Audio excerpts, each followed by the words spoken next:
চলুন আজ একবার ডুব দেয়া যাক ইতিহাসের পাতায় একেবারে একটা পুরনো চিকিৎসা গ্রন্থের ভেতরে। আমাদের আজকের আলোচনার বিষয় হল অ্যাব্রোটেনাম, সাধারণ ভাষায় যাকে সাউডানউডও বলা হয়। চলুন তো দেখি ১৯ শতকের একটা বইতে এই জিনিসটা নিয়ে ঠিক কী লেখা হয়েছিল। আর বর্ণনাগুলো কিন্তু বেশ অদ্ভুত। তো এই আলোচনায় আমরা কয়েকটা ধাপে এগোব। প্রথমে জানব অ্যাব্রোটেনাম আসলে কি, এরপরে সবচেয়ে অদ্ভুত বৈশিষ্ট্যটা দেখব, তারপর শারীরিক আর মানসিক লক্ষণগুলো নিয়ে কথা বলবো, আর সবশেষে দেখব অন্য প্রতিকারের সাথে এর সম্পর্কটা ঠিক কেমন ছিল। আচ্ছা, তাহলে প্রথম বিভাগ দিয়েই শুরু করা যাক। একটা কথা কিন্তু মাথায় রাখতে হবে, আমরা যা কিছু দেখছি তা ১৯ শতকের একটা নথি থেকে নেওয়া।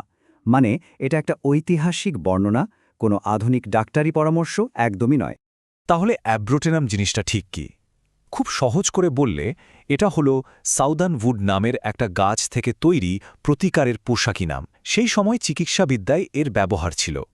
এবার আসা যাক সবচেয়ে আকর্ষণীয় অংশে। এই প্রতিকারের যে প্রধান বৈশিষ্ট্যটার কথা বলা হয়েছে তার নাম দেওয়া হয়েছে মহাক্ষয়। নামটা শুনলেই কেমন একটা গাছমছমে ব্যাপার, তাই না? এই যে কথাটা এখানে লেখা, এটা কিন্তু সত্যি অবাক করার মতো। একবার ভাবুন তো, একজন মানুষ পেট ভরে খাচ্ছে, তার খিদেও প্রচণ্ড, অথচ শরীরটা দিন দিন শুকিয়ে কাঠ হয়ে যাচ্ছে। এই যে একটা অদ্ভুত বৈপরীত্য, এটাই ছিল অ্যাব্রোটেনামের পুরো বর্ণনার একেবারে কেন্দ্রবিন্দু। বইটাতে এই অবস্থাকে বোঝানোর জন্য একটা শব্দ ব্যবহার করা হয়েছে, ম্যারাসমাস। এর মানে হলো বাচ্চাদের মধ্যে মারাত্মক অপুষ্টি, যার ফলে শরীর একদম শীর্ণ হয়ে যায়। এই মহাক্ষয় বা ম্যারাসমাসের লক্ষণগুলো কতটা খুঁটিয়ে বর্ণনা করা হয়েছে দেখুন। বলা হচ্ছে শরীর শুকিয়ে যাচ্ছে, বিশেষ করে পা দুটো, চামড়া একদম ঢিলে ঢালা হয়ে ঝুলে পড়ছে, এমনকি মাথাটা এতটাই দুর্বল হয়ে যায় যে সোজা করে রাখাই মুশকিল। অদ্ভুত ব্যাপার হলো কখনো কখনো এই শীর্ণতা শুধু শরীরের নিচের অংশেই দেখা যেত।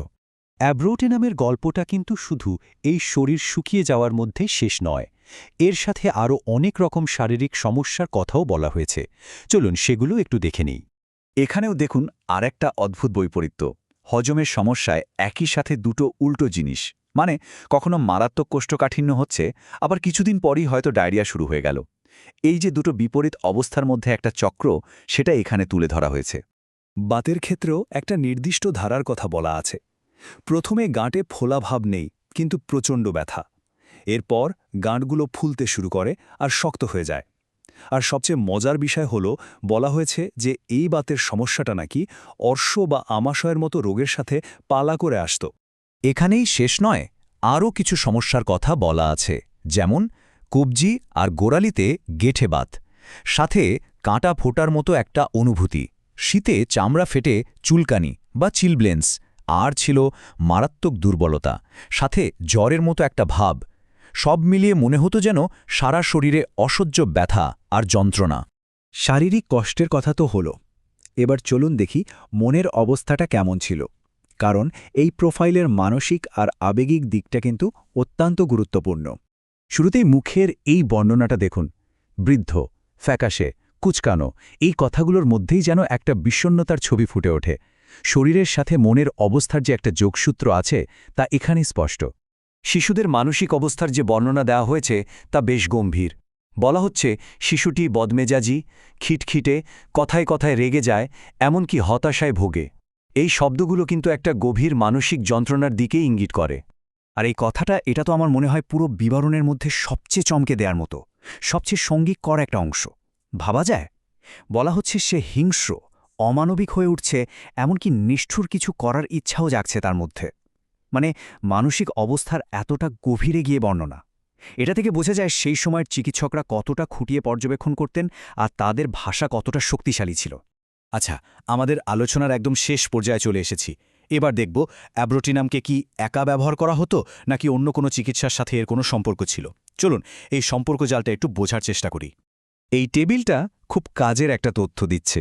এখানে দেখা যাচ্ছে যে অ্যাব্রোটেনামকে প্রায়শই অন্য একটা প্রতিকার ব্যবহারের পরে ব্যবহার করার কথা বলা হয়েছে। যেমন ফোড়ার জন্য হেপার নামের প্রতিকারটা কাজ না করলে তারপর অ্যাব্রোটেনাম, কিংবা প্লিউরিসি রোগের জন্য অ্যাকোনাইট বা ব্রায়োনিয়া ব্যবহারের পরেও যদি একটা চাপ ধরা ভাব থেকে যায়, তখন এর কথা ভাবা হতো। তাহলে সব মিলিয়ে আমরা একটা সম্পূর্ণ চিত্র পেলাম। অ্যাব্রোটেনামকে এমন একটা প্রতিকার হিসেবে বর্ণনা করা হয়েছে যা একদিকে যেমন শরীর শুকিয়ে যাওয়ার মতো রোগের সাথে জড়িত, তেমনি হজম বা বাতের মতো কিছু বৈপরীত্যপূর্ণ লক্ষণের সাথেও এর যোগ আছে। আর তার সাথে রয়েছে এক গভীর বিষণ্ণ আর হিংস্র মানসিক অবস্থা। সবটা শোনার পর একটা প্রশ্ন কিন্তু থেকেই যায়, তাই না? ১৯ শতকের একটা চিকিৎসা গ্রন্থের এই রকম জোরালো বর্ণনামূলক ভাষা, এটা অসুস্থতাকে বোঝার ক্ষেত্রে আমাদের দৃষ্টিভঙ্গিকে কিভাবে তৈরি করে? শুধু সেকালের নয়, একালের দৃষ্টিভঙ্গিকেও কি এটা কোনোভাবে প্রভাবিত করে? ব্যাপারটা সত্যিই ভাবার মতো।